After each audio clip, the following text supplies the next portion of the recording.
On this episode, we look at an obstacle course for wheelchair and cane users at the Nordic Roads Conference in Copenhagen. Then we travel to Malmo, Sweden, where rollators are used by many of the elderly. A well-designed bicycle tunnel improves traffic flow and safety on a busy road in Malmo. A research partnership in Europe studies the design of arterial streets in cities. Finally, back across the Atlantic, we talk with the executive director of Delaware Greenways in Wilmington. Stay tuned. Og varer med såvel vores naboer i de baltiske lande som i de øvrige Europa. We're in Copenhagen talking with Wolfgang Leipak with the Nordic Road Technical Association. What is the association? This is a forum where all the road construction divisions in Sweden unite to share different ideas about a variation of fields. Everything from construction to information technology, and also I belong to a part where we have disability questions. What did you bring with you to the Nordic Roads Conference? Well, my task is to set up a track where you can study how it is in practical to be a wheelchair user or using a blind stick. And what are some of the obstacles that a wheelchair user would face? One is, for instance, different elevations. They cannot be too steep. Another one is road works. So they become an obstacle. People dig up holes in the pavements and in the roads. And also open gutters can be very hard to cross for a wheelchair. In addition to the wheelchair course, you have a course for blind pedestrians. What sort of obstacles do they face? Well, they want to have a direction when they try to go from one place to another. And we make different materials so they can feel the texture towards in a pavement, so they can find a direction. So it's always they have to get, they need to point out a direction for themselves.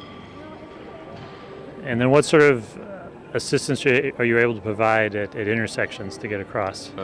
To make sure that the pavement is in a 90-degree angle, so with your feet you can really point your nose crossing to the other side.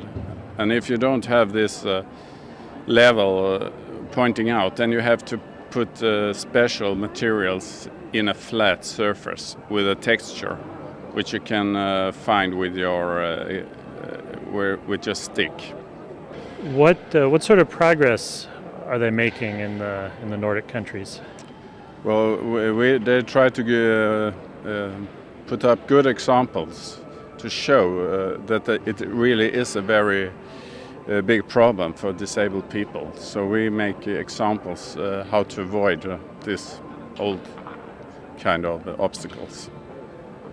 And when you bring your display around and the local road engineers come and take a look at it, yes. Do they learn a lot? Yes, I hope so, because when they try it themselves, they realize that the problem is huge, and it can, in most cases, be easily avoided.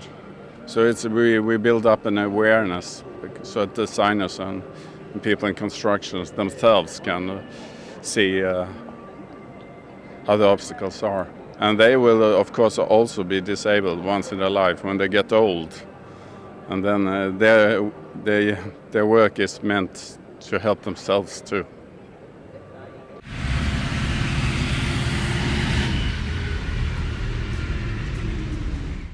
We're in Malmo, Sweden, talking with Agneta Stoll from Lund University. What is a rollator? A rollator is a four-wheeled walker, and that was designed and developed in Sweden 15 to 20 years ago, and it has become very popular today among the elderly population. How many people are using rollators? We have recently conducted a study in the south of Sweden, and we found out that about 15% of the elderly population do use a rollator when they are out walking as a walking aid. What advantage do they have over, a walker without wheels or a cane or whatever people were using before it was invented? It's very interesting because it's designed so you can actually lean on it and walk, and that is very good. But it's also very handy because you can put, when you are shopping, you can put all your shoppings on it, and you can also stop it and sit down and rest on it when you're out walking. So it has double beneficials. What are the implications for the built environment now that rollators are out there? What does the Public Works Department have to do differently? They have to be very aware of the curb cuts between the streets and the pavements. It has to be even because the rollator is very sensitive. Only 1 or 2 centimeter height is difficult for an elderly to get up the wheels, and it's impossible, as you understand, to lift an aid that you're depending on and leaning on. So that is one thing. And the other thing is the side slopes of the pavements. It's also very sensitive. On very slow slopes, even up to 1 or 2 degrees, it has a tendency of walking sideways. So we are asking the highway departments very much today to be very aware of specifically the slopes and the curb cuts.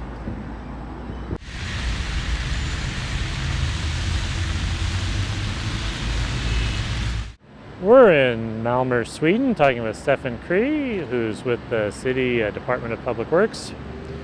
What's this tunnel behind us? This tunnel, called the Nobel Tunnel, was built 2 years ago, mainly to make the cycle routes from southeastern parts of Malmö into the city center more attractive, but also to make improvements for the bus route. We have a lot of buses passing this point, making a right turn. And then the third thing, we have a lot of car traffic through Nobelvägen, the Noble Road, which is the old through road in Malmö. So we, of course, have a lot of accidents in this point when we had a normal zebra crossing in one level. So we decided to build this tunnel to make it better for both the bus routes and for the cyclists. Where does this cycleway take you? Where are these cyclists we see going? Yes, the cycleway connects the city center with the southeast suburbs of Malmö, and also it takes us to some bigger schools and to one shopping center in the southeast part here. And we have, let's say, about 5,000 or 6,000 cyclists a day along this route. And it divides into 2 or 3 routes behind this tunnel. So it is one main cycle route coming from the city center, which divides and goes out to the east parts and the southern parts. So here the cyclists are collected together. Now you've seen the improvement for the cyclists here. Have the bus routes been running better since the tunnel's been put in? Yes, you can say so, because the right turn for the buses in this point was really a big problem.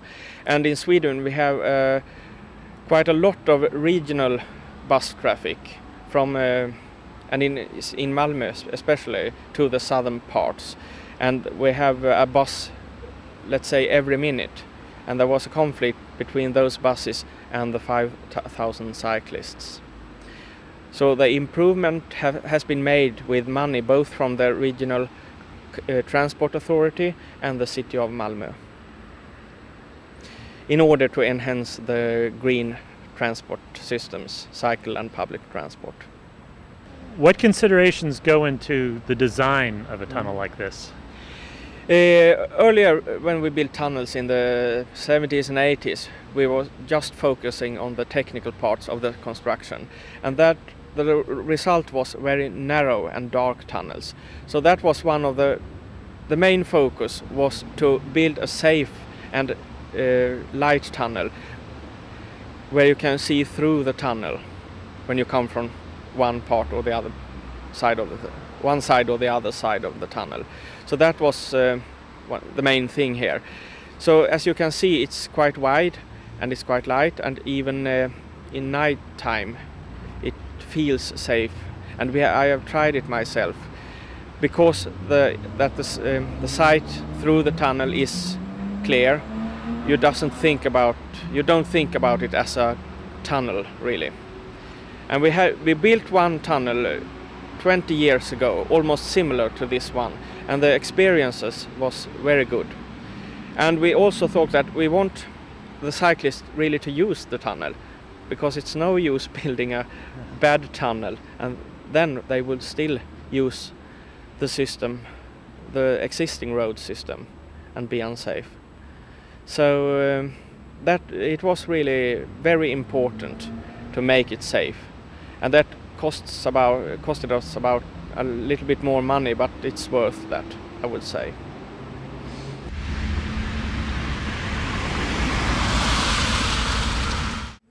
We're talking with Åsa Svensson with Lund University. You've been dealing with a project called ARTISTS. What does that stand for? It stands for Arterial Streets Towards Sustainability, and it's a joint European project with approximately 16 partners involved, both research partners and city partners. And what have you been looking at?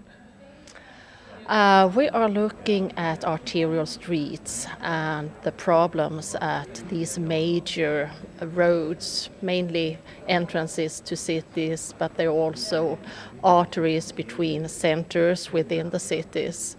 So these are the roads that that carry a lot of traffic.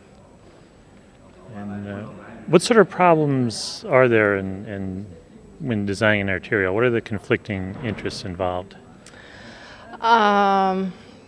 Arterial streets, they are characterized by, first of all, carrying an awful lot of traffic, and by that being very effective barriers for people to cross them. As very often the most central parts have been, cleaned from traffic, they have been calmed in one way or another, then the problem seemed to have moved out to these arterial streets. So we have very high speeds, we have very high accident frequencies, both for motorized traffic but also for vulnerable road users. Pedestrians and cyclists get hurt mostly at intersections. And then we have many different users of these main arteries. We have a lot of people that live along these streets. Then, of course, we have the children that also live there, and they have to use these streets on their way to school. And we have a very high proportion of elderly people living in these areas. And then we have the strollers, the walkers, we have the cyclists that they like to use these arterial streets as they are often the closest route between major origins and destinations, but they only do it if they dare. A lot of communities, they are a bit afraid of arranging for cycle traffic on these arterial streets, because then you are inviting cyclists to these streets as well.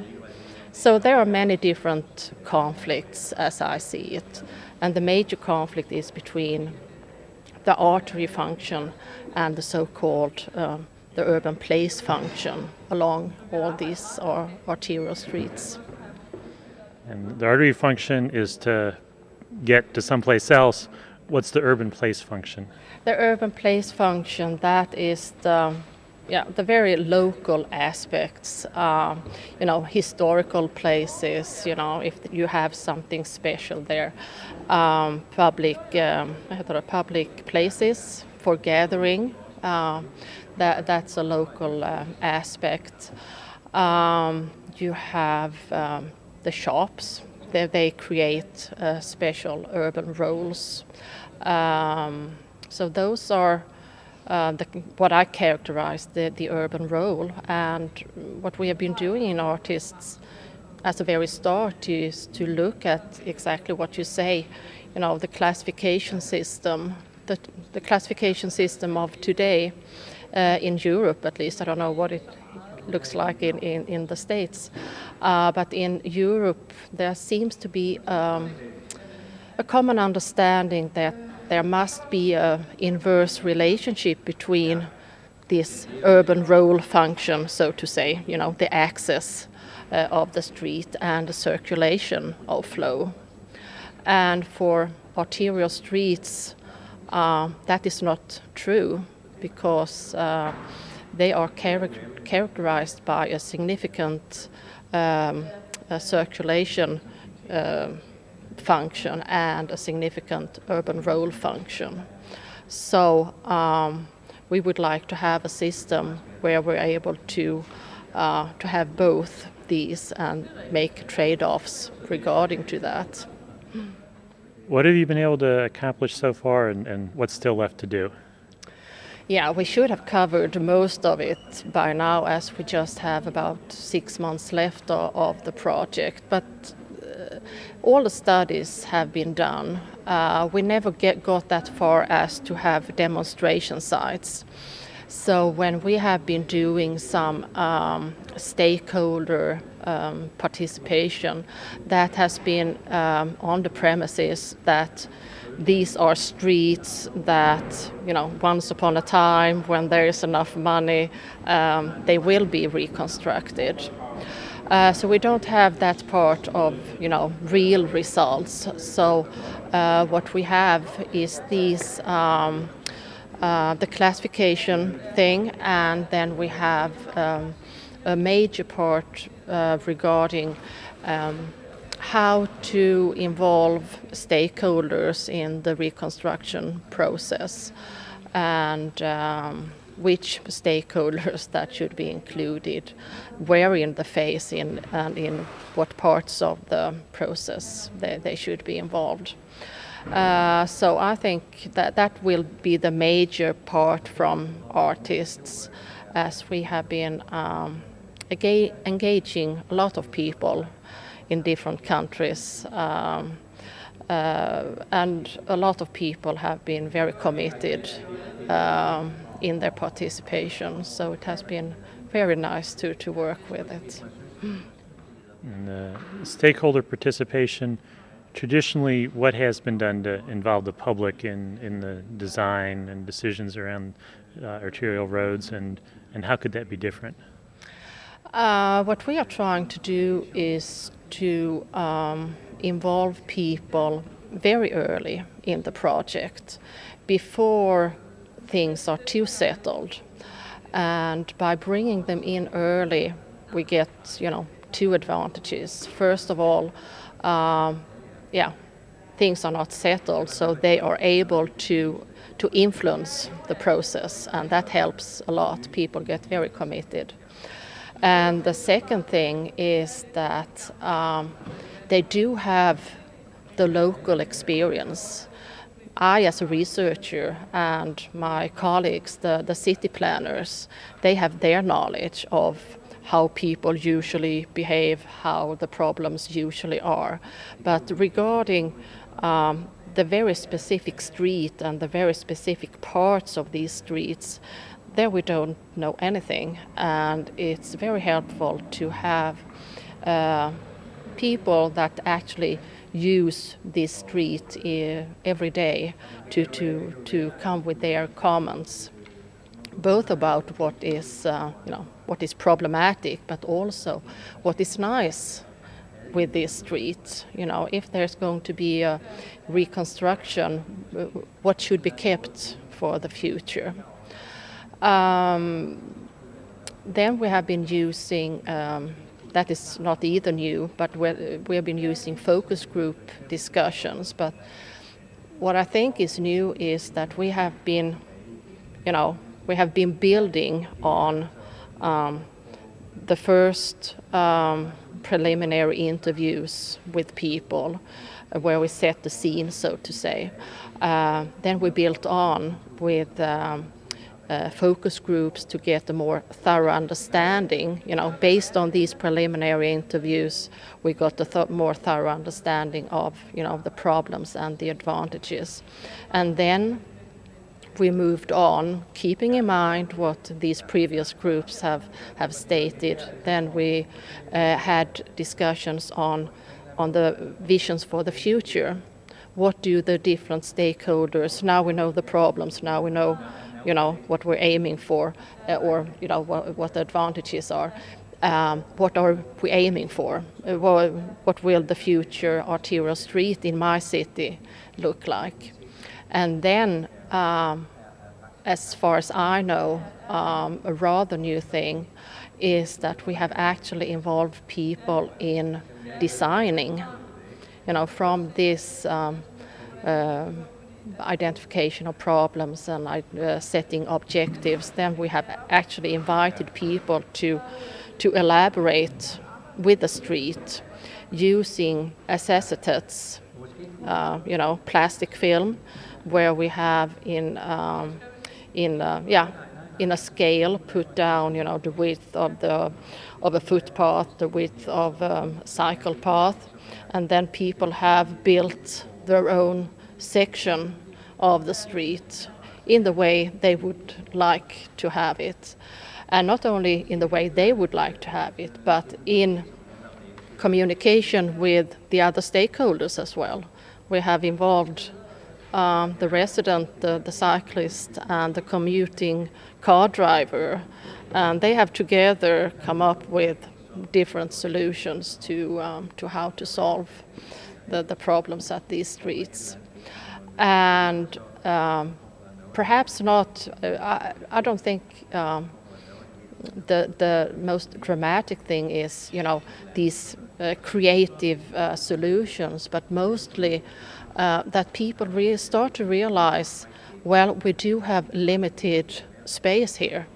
Even if I would like to have 2 traffic lanes in each direction, a separate bus lane, and then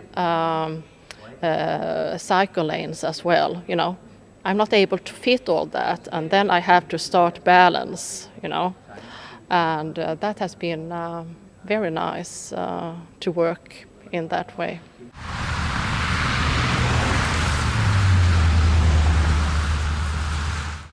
We're in Wilmington, Delaware, talking with Tim Plemons, who's Executive Director of Delaware Greenways. What is Delaware Greenways? Delaware Greenways is a statewide advocacy organization for lots of things: open space, trails, scenic byways, and livable communities. With regard to trails and walkways, we work from the top-down basis and the bottom-up basis to really just remove barriers to trail and walkway development statewide. How'd you get started? We formed in 1989 as the Rock Manor Park Preservation Council, really out of a concern for poorly planned growth, auto-centric communities, and just a lack of open space. Then we evolved into the Northern Delaware Greenway Council in 1994, and then we further evolved based on a lot of requests from communities for assistance into Delaware Greenways in 1996, and since then we've been working on a statewide basis to preserve corridors of open space, create linear parks, parkways, greenways, and just safe places for people to walk and bicycle. And on the sort of the local level, what would be your role in creating a greenway or a park at the local level? Well, really our role is to create the vision for a park or a greenway, and then we partner with others to really make the project successful.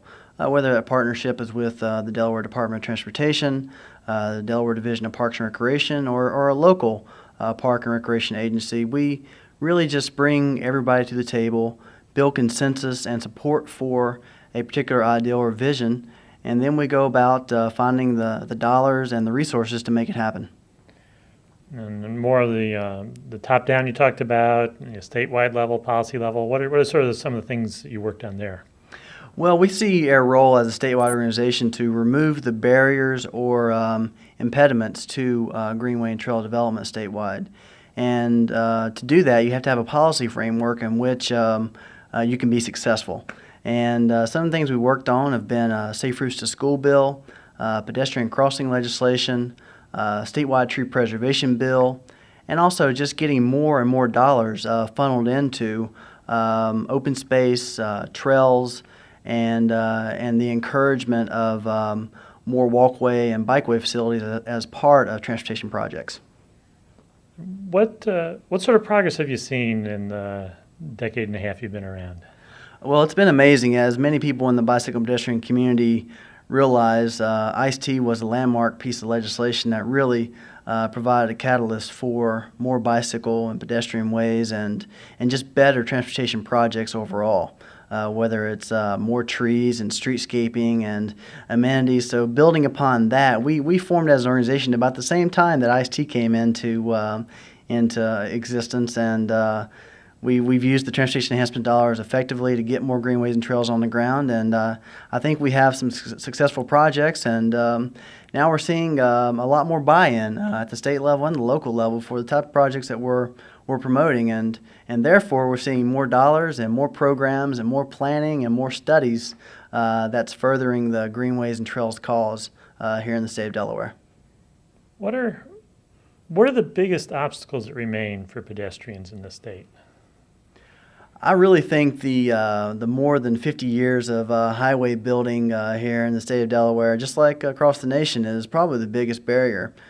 We have these major road corridors that bisect our communities and keep people from visiting their neighbors just across the street. And I think that's unfortunate. You know, we have the interstates, the major arterials, and other roads that just split our communities and keep people from being able to connect to the places they want to go, whether it be a park, a library, a school, a shopping center, you name it. And it's just unfortunate because you're less than a quarter mile away, but yet you can't get to it. So I think the major highways that bisect our state could very well be the biggest impediment to pedestrians in Delaware. Visit us on the internet at www.pedestrians.org.